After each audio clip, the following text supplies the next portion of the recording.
নমস্কাৰ ছাৰ বাইদেউসকল।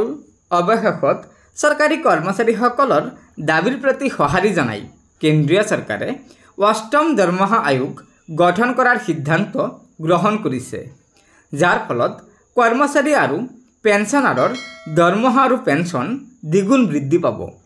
আৰু এই অষ্টম দৰমহা আয়োগ কাৰ্যকৰী হ'লেই চৰকাৰী কৰ্মচাৰীৰ সৰ্বনিম্ন বেতন 18,000 টকাৰ পৰা 26,000 টকালৈ বৃদ্ধি পাব।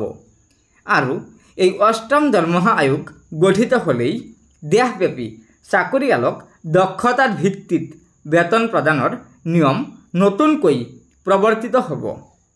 কেন্দ্ৰীয় চৰকাৰৰ বৰগড়ৰ সূত্ৰৰ তথ্যৰ ভিত্তিতে এই খবৰ দিছে ৰাষ্ট্ৰীয় সংবাদ মাধ্যমে। কেন্দ্ৰীয় চৰকাৰে আৰম্ভ কৰিছে কৰ্মচাৰীৰ বেতনৰ পৰিমাণ পুনৰ সংশোধনৰ প্ৰস্তুতি। এই সন্দৰ্ভত পাৰ্চনেল বিভাগৰ সূত্ৰই সদৰি কৰা অনুসৰি অষ্টম দৰমহা আয়োগত জ্যেষ্ঠতাৰ ভিত্তিত দৰমহা বৃদ্ধিৰ নিয়ম সম্পূৰ্ণভাৱে উঠাই দিয়া হ'ব। তাৰ পৰিৱৰ্তে চৰকাৰে কৰ্মচাৰীক কৰ্মদক্ষতাৰ বিনিময়ত দৰমহা দিব।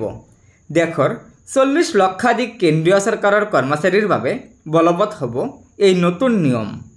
এই নীতি অনুসৰি চাকৰিত জ্যেষ্ঠ হ'লেও অদক্ষ কৰ্মচাৰীয়ে কম দৰমহা পাব, যিয়ে যিমান কাম কৰিব সিমানেই দৰমহা লাভ কৰিব।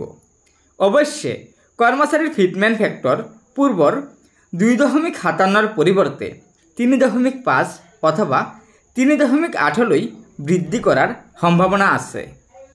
আনহাতে বৰ্ধিত মুদ্ৰাস্ফীতিৰ বাবে কেন্দ্ৰীয় চৰকাৰৰ কৰ্মচাৰী আৰু পেঞ্চনাৰসকলৰ বাবে হাউচ ৰেণ্ট অৰ্থাৎ ঘৰ ভাড়া আৰু ট্ৰেভেল এলাউন্স অৰ্থাৎ ভ্ৰমণ বানচ বৃদ্ধি পাব এই সংশোধিত অষ্টম দৰমহা আয়োগত।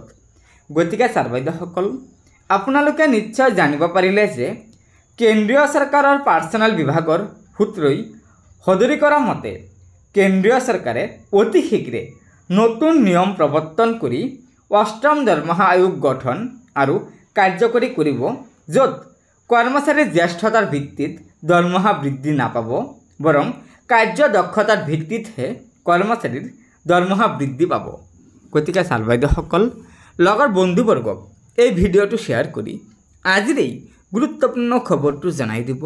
আৰু নতুনকৈ অহা ছাৰ বাইদেউসকলে অনুগ্ৰহ কৰি আমাৰ এই চেনেলটো ছাবস্ক্ৰাইব কৰি ল'ব। ধন্যবাদ। জয় আই অসম।